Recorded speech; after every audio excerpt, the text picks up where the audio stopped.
Hey guys, welcome or welcome back to my channel. Today I want to talk to you about books that I've loved during my reading slump. I don't even really want to call it a reading slump, but for the sake of the video, I will.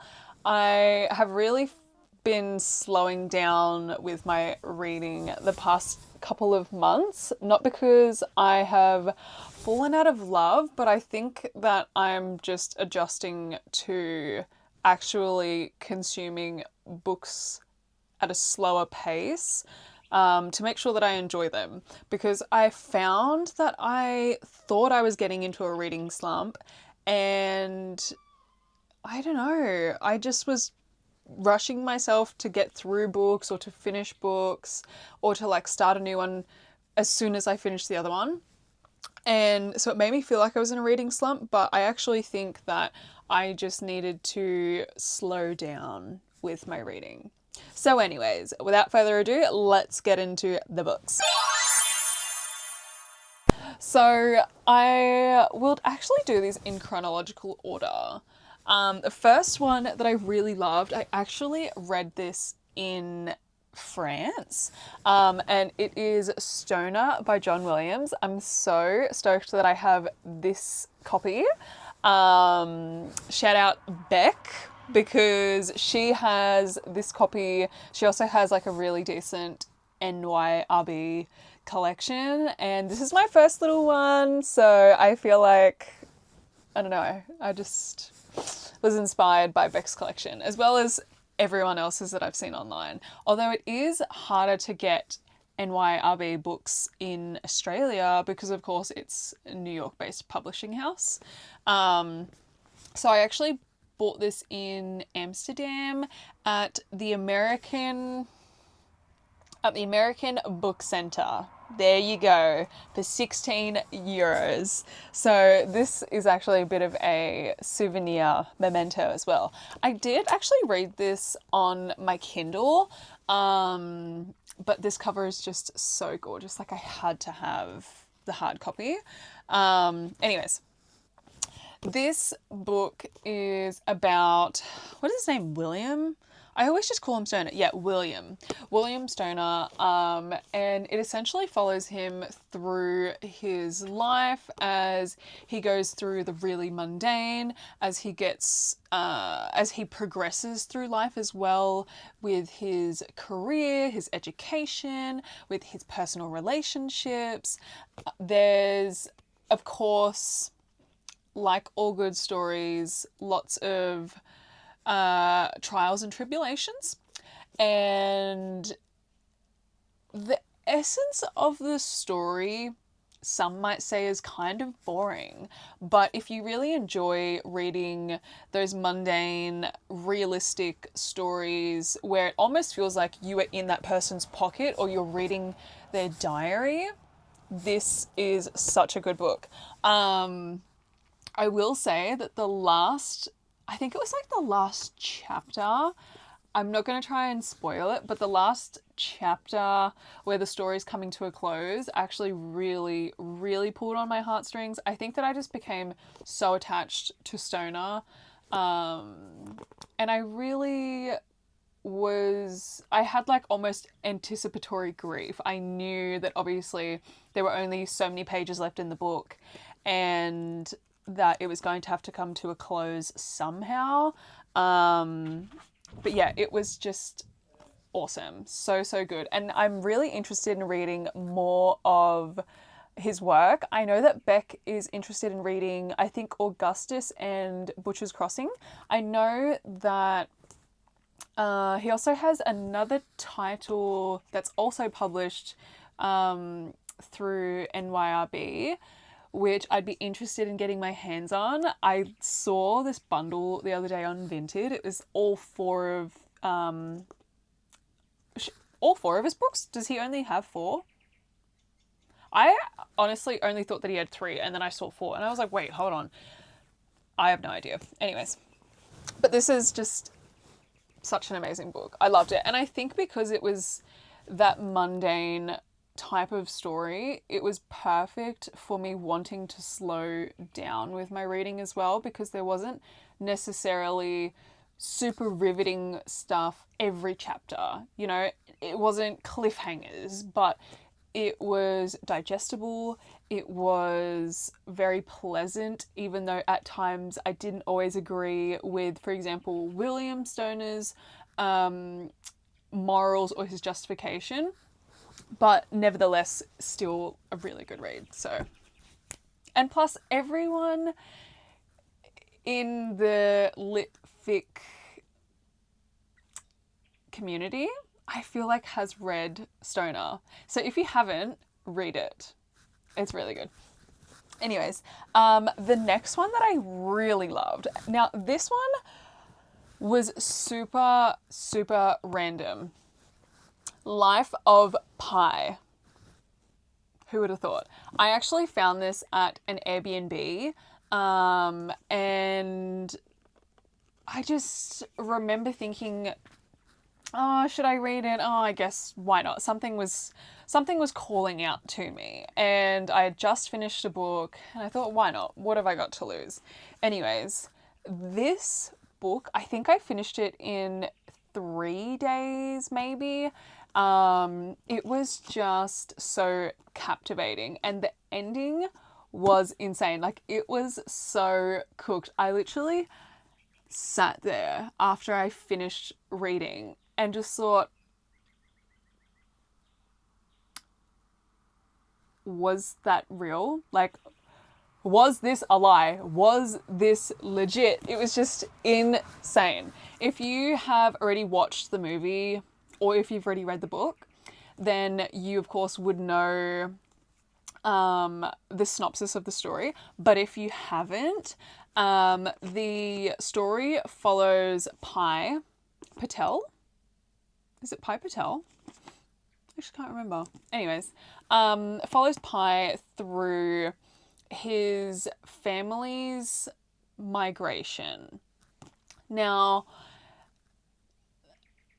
what I still don't know is where the story overlaps and becomes clouded between reality and Pi's imagination.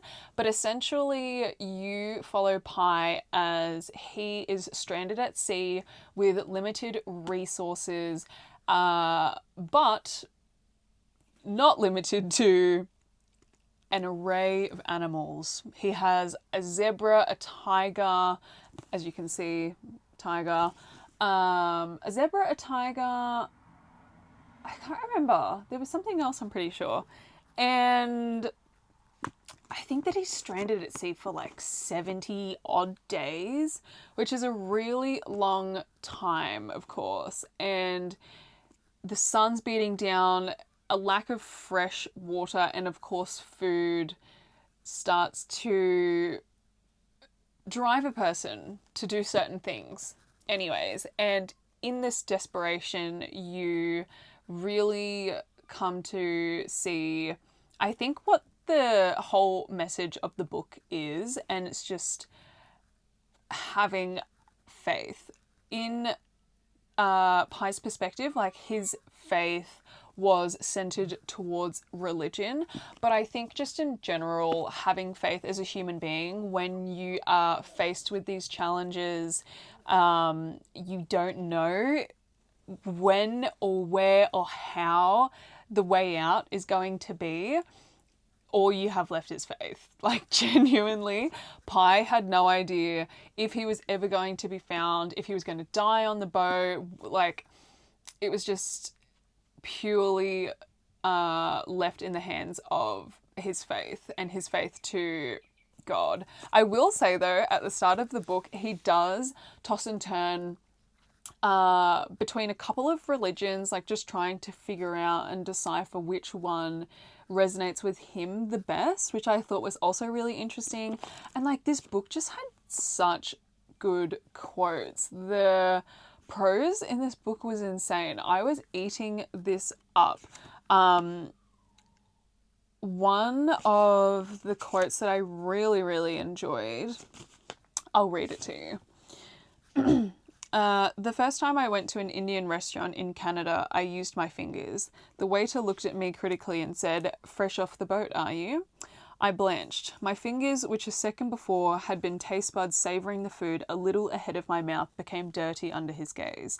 They froze like criminals caught in the act. I didn't dare lick them. I wiped them guiltily on my napkin. He had no idea how deeply those words wounded me. They were like nails being driven into my flesh. I picked up the knife and fork. I had hardly ever used such instruments. My hands trembled. My sambar lost its taste. Just such a moving story. I can totally see why this was, I think it was a Booker Prize. Oh, winner of the Man Booker Prize in like 2012 or so. I don't know. And then turned into an adaptation. I remember when this first came out and my dad went and watched it and he was like raving about this. So at the time I had no idea because I didn't watch the movie and I didn't care, but now I understand why this book really created ripples in the pond. Ripples, why this book created waves. Does that make sense? Anyways, moving on. Now, the next book, I actually read it on my Kindle. Also, this is my Kindle case. Isn't it so cute? Love. The next book that I read was People in Love by Claire Daverley. I read this book when we were in Greece, and this book tore me to pieces, as you can see. I loved this book. I read Talking at Night probably close to 2 years ago, I want to say. Also, my grasp on time is kind of distorted. So I want to say 2 years, but it could have also been like a year and a half. Anyways, I loved Talking at Night. However, this for me was just trumped it. It was insane. 5 stars. I honestly would have even given it like 5.5, 6 stars. It was so good. So People in Love follows Nora, our main character, as she inches closer and closer to her wedding date. Now, she is engaged to a lovely man named Robin. Her and Robin have been together for quite a few years. I think it's like 7 or 8 years. He treats her great, lovely, super nice guy, got a good job. Like, girl, what more could you want? Anyways, however, what shakes the boat is her childhood friend, Bren, who returns back home. Now, there's a lot of lore between Nora and Bren, so their history runs deep, and that is unfortunately enough to really, I don't want to say make Nora question if she wants to go through with her engagement and the wedding, the subsequent wedding, but that's kind of what happens. It was, how do I describe this? It's one of those stories where you do side with with characters. You pick and choose who are your favorites, and any inconvenience, anything or anyone that goes against your favored person just angers you, or at least it angered me. I felt so strongly about these characters and also the way that some of them were treated. I will also say that the story kind of delved further into the background characters as well. You really learn quite a bit about some of the background characters, which really helped to flesh out the story and to help you understand why, for example, Nora and Bren have such a strong relationship, why maybe they can't let go, why maybe they haven't been able to communicate with each other properly. Claire Daverley loves a miscommunication slash emotionally immature trope. Mind you, I ate it up. So like, me too, me too. But it was just so, so good. The ending was heart-wrenching.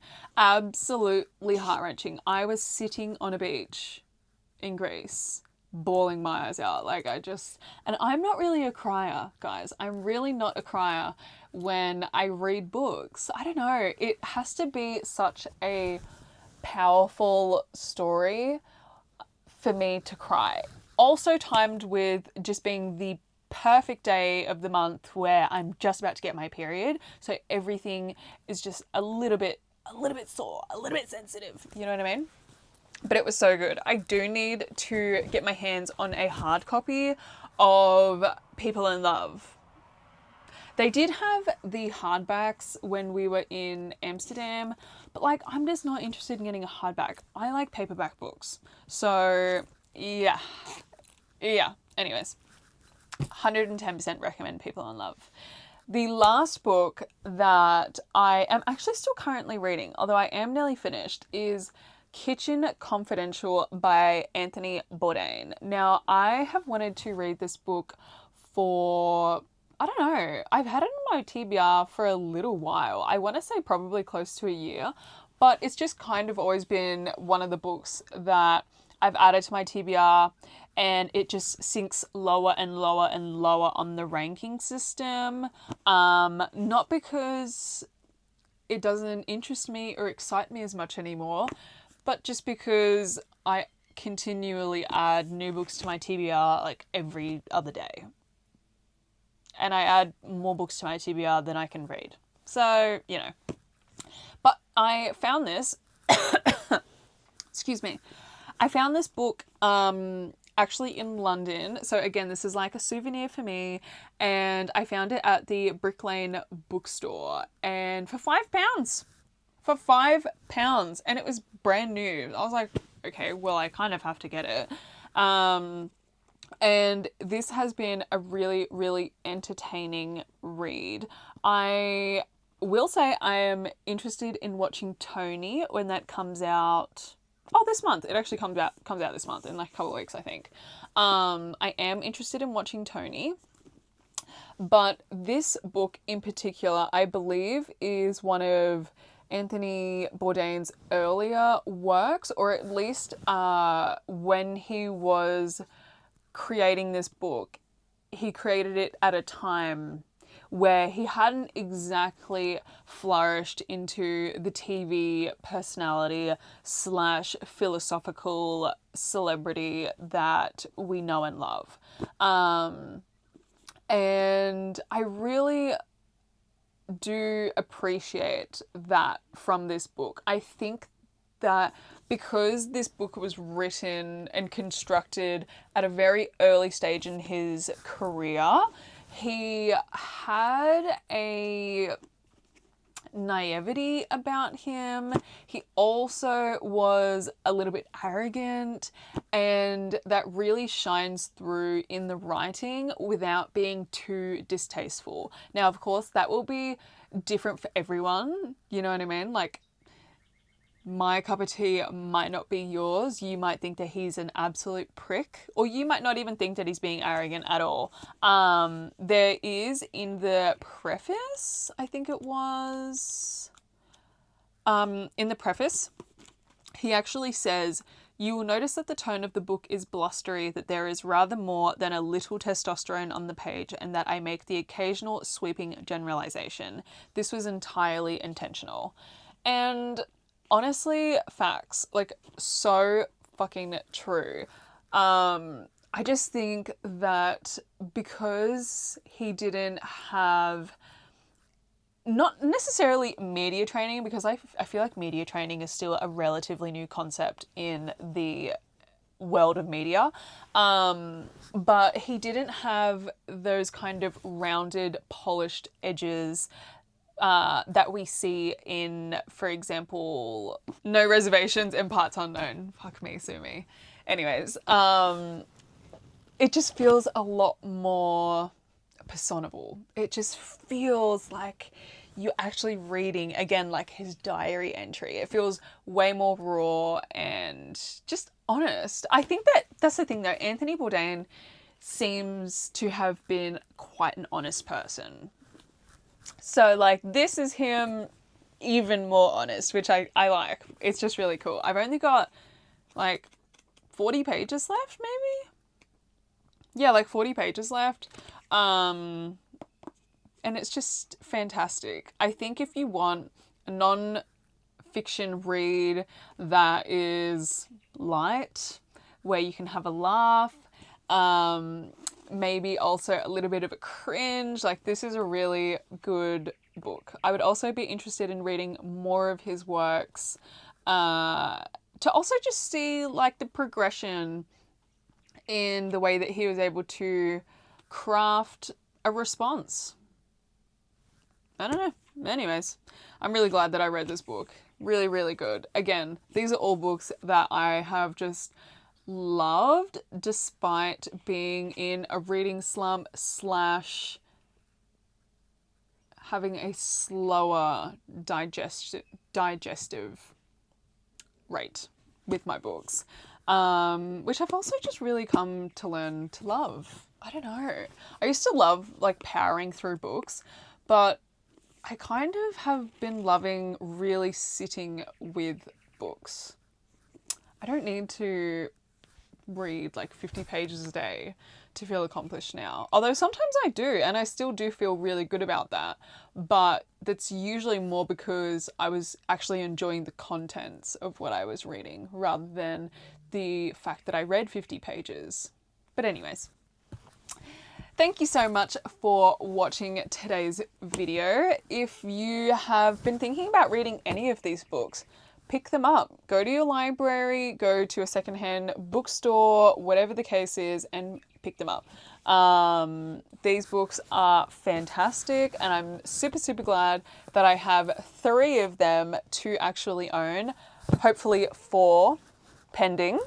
And I hope that you maybe read them sometime in the future too. Maybe this will encourage you to pick them up if you've been thinking about it.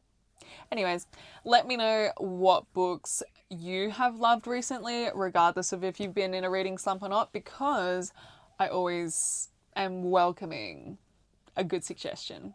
Anyways, thank you so much for watching today's video. I will see you guys in the next one. Bye!